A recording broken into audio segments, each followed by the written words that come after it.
Bonjour, bonsoir chers amis, bonjour, bonsoir et bienvenue à notre entretien numéro 51.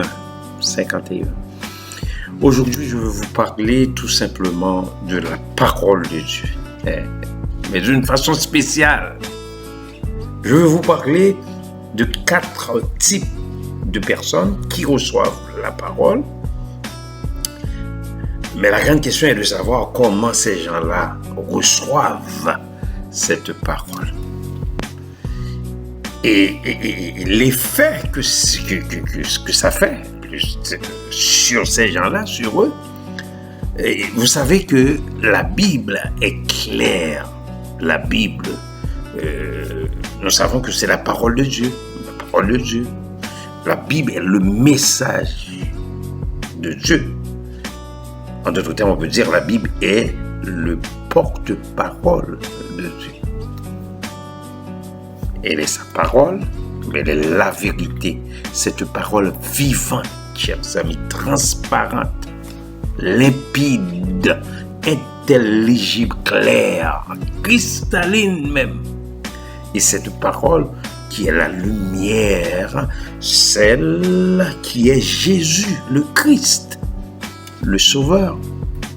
Cette parole dans laquelle il n'y a pas de changement, ni ombre, ni de variation. Elle est pure, entièrement éprouvée. Elle est la source de la réjouissance.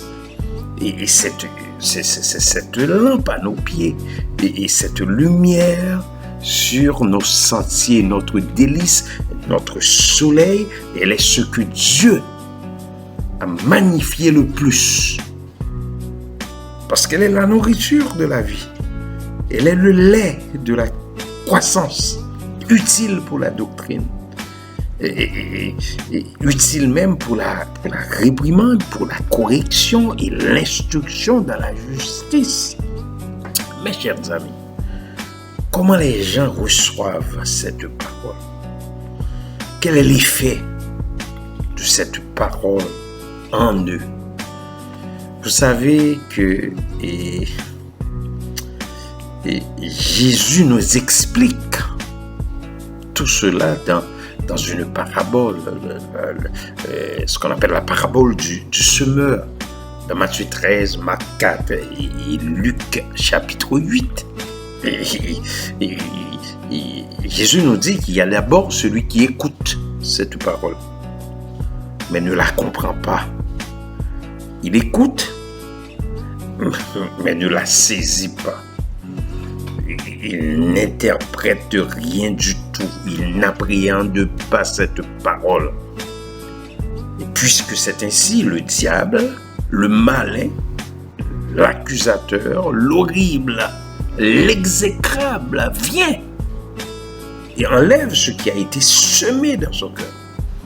Il est celui qui a reçu cette semence, mais sur le long du chemin.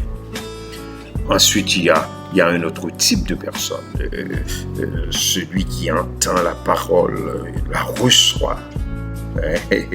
Il la reçoit avec joie. Oh, il est content d'écouter la parole, il est content de recevoir. Il est heureux de trouver quelque chose de nouveau. Mais attention là, il n'a pas de racine en lui-même. Pas de racine, pas de souche. Il manque de persistance, de persévérance, de constance.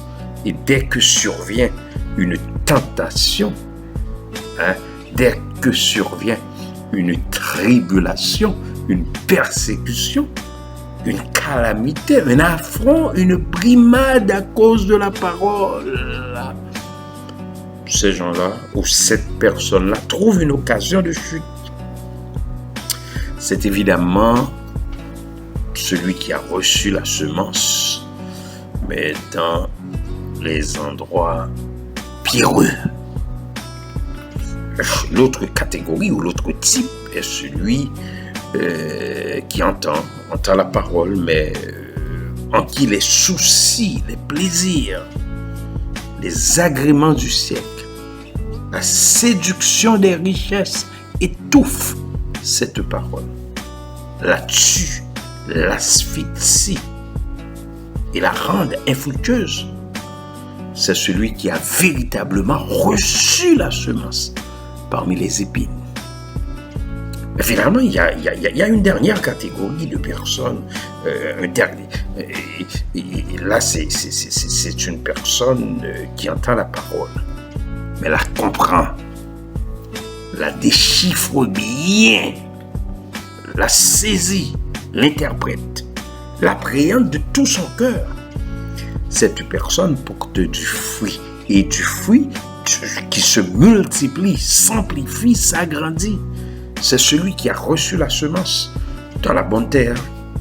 Il porte des fruits en abondance. Ne soyons pas comme celui qui écoute la parole et ne la comprend pas. Ne soyons pas non plus comme celui qui entend, reçoit cette parole avec joie, mais qui n'a pas de racine, pas de souche. Ne soyons pas surtout comme celui qui entend la parole, mais les richesses l'étouffent.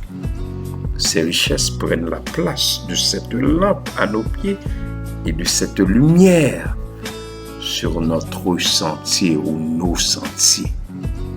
Soyons plutôt comme celui qui entend la parole, la comprend, la déchiffre bien, la saisit, l'interprète, l'appréhende de tout son cœur. Car cette parole, chers amis, renferme tout le conseil de Dieu, le conseil divin. Elle renouvelle notre espoir et elle apporte du réconfort. Clébert Jean-Charles vous a parlé. Au revoir et à bientôt.